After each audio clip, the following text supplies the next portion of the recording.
Boa tarde, secretário. Boa tarde, Miguel. Boa tarde, comunidade. Então, como já era esperado que a gente tivesse uma certa oscilação nos casos, né, devido lógico, a entrada de uma frente fria aí, né, caso que a gente diz assim, respiratória, e consequentemente as pessoas consultam mais, os sintomas se acentuam e a gente consegue também estar localizando as pessoas que acabam estando confirmadas para a Covid, que algumas estão com sintomas muito leves e acabam não procurando assistência médica. Hoje no SF4, então, além de todo o atendimento ao público, né, foram feitos 26 testes rápidos, né, que foram coletados aí, negativados, 13 coletas de swab, então deu um total de 39 exames hoje, só no dia de hoje ali, né. Então, 4 suspeitos confirmados, né, que estão recuperados, 4 suspeitos, 4 confirmados recuperados, e sim 5 suspeitos descartados. Então, que receberam seu exame na data de hoje, né? E na parte do hospital ali, um swab coletado na data de hoje e aguarda o posicionamento do seu exame. Bem, secretário, nós tivemos, olhando os números friamente, dá a sensação de que houve uma redução bem significativa. Nós tínhamos 15 casos ativos ontem e hoje a gente tem 11 casos. Mas, por outro lado, né, a questão dos suspeitos, nós tínhamos 37 e hoje passaram para 46. Quer dizer, o nosso quadro ele continua preocupante. Claro, claro. A gente está numa oscilação de casos aí, e é o que está se mostrando em todos os municípios. Não se mantém uma estabilidade, nem uma estagnação, até porque as pessoas elas caminham, elas viajam, elas se encontram. Isso, consequentemente, há uma transmissibilidade bem grande aí, né? A gente consegue ainda ter uma transmissão, visualizar uma transmissão controlada. A gente sabe aí que nem teve um acréscimo dos casos importados, né? E que sempre que há importado, naturalmente, aos confirmados dentro do território municipal, que é o que tem se mostrado desde o início, né, que a gente adotou essa metodologia de trabalho, né, diferente de alguns outros municípios, mas a gente consegue evidenciar e visualizar muito claramente. O paciente veio, se contaminou fora, e prontamente, quando ele é localizado como um positivo, naturalmente a gente já consegue visualizar que dentro da casa vai ter os positivos também. Então, acabam acontecendo, mas a gente está conseguindo ali visualizar e buscar, né, não deixando que se torne uma transmissão comunitária.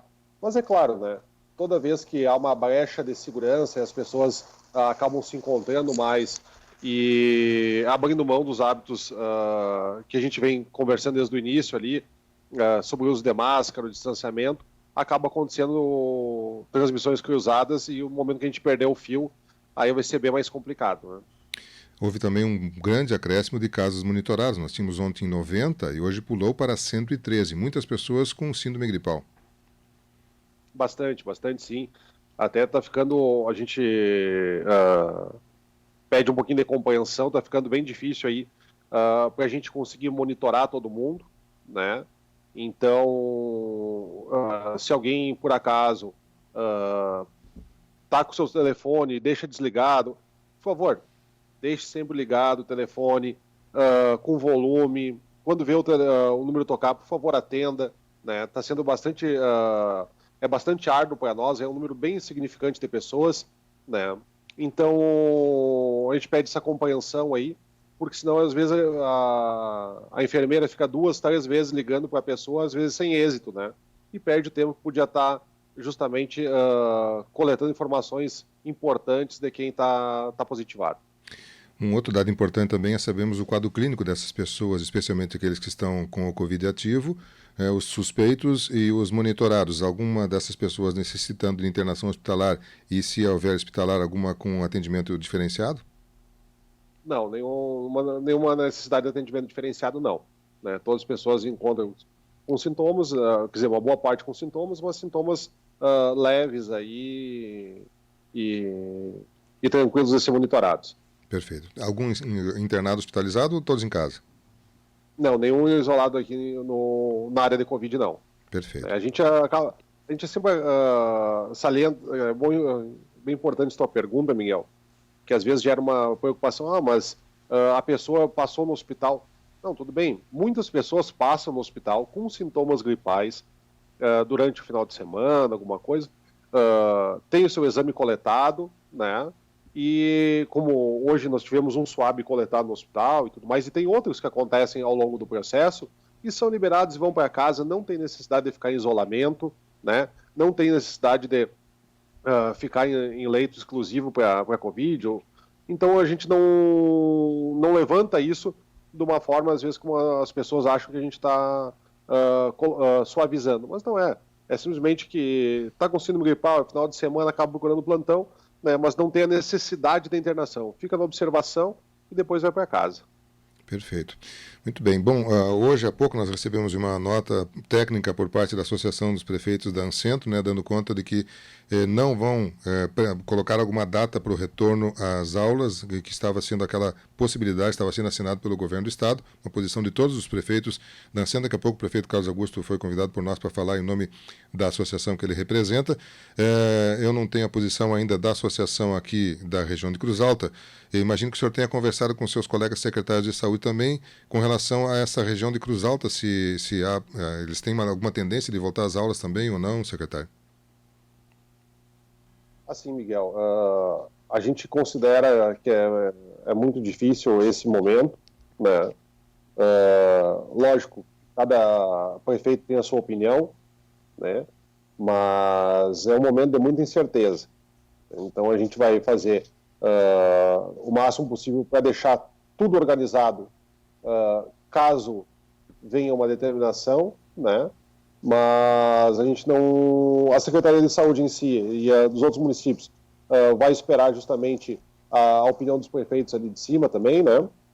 A gente já tem a opinião do nosso prefeito aqui, com toda a região centro aqui, já se manifestando, já bem explícito aí a preocupação, né? E, no mais, assim, o retorno e volta às aulas mesmo. A Secretaria de Saúde, é lógico, vê com apreensão, né? Mas está aí trabalhando com a Secretaria de Educação para deixar tudo em dia, né? Para quando for retornar às aulas, a gente consiga fazer com o máximo de segurança, né? Protegendo bem as nossas crianças, nossos adolescentes aí, né? Mas todo mundo vê com bastante preocupação, sim.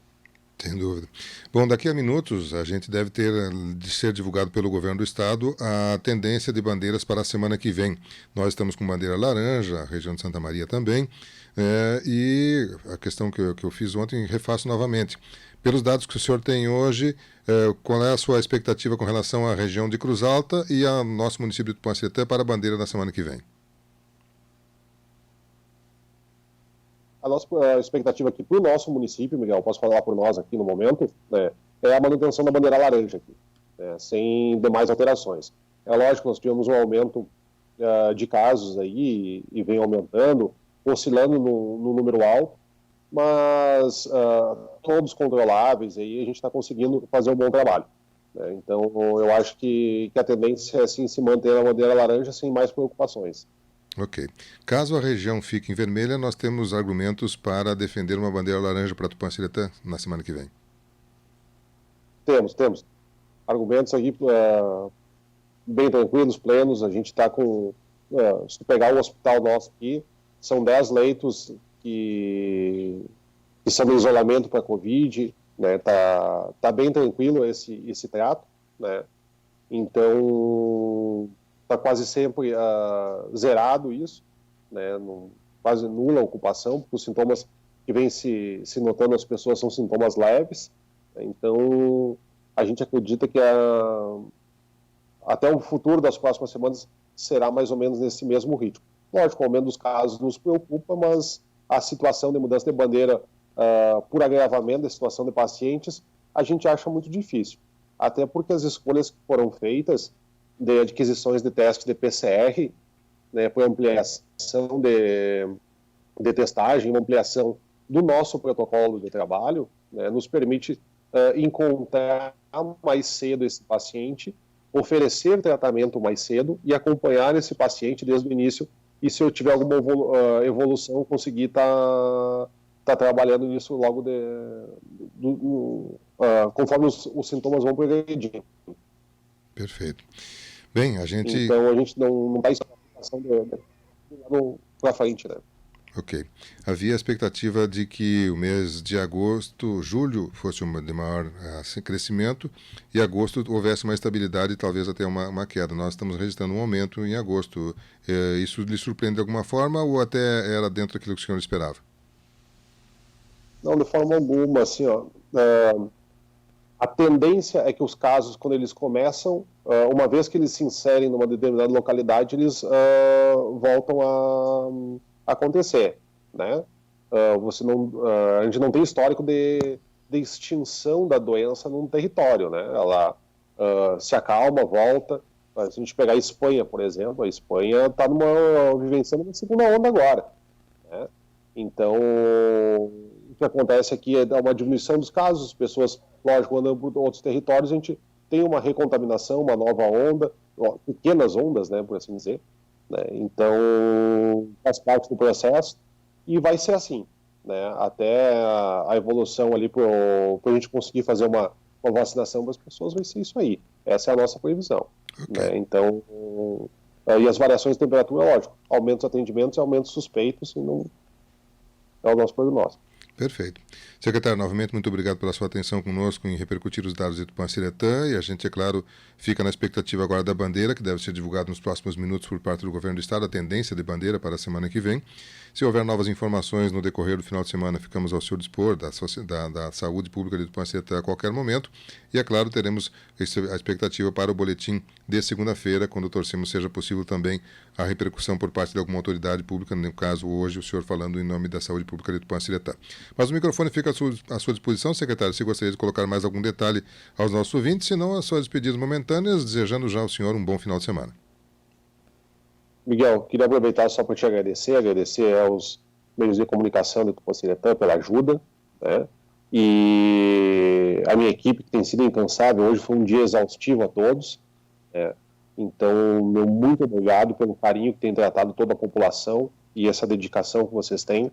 Então, não podia deixar de agradecer. E só relembrar as pessoas que o uso de máscara é obrigatório, o uso de álcool gel, higiene pessoal, no meio do nosso contato diário, faz a diferença.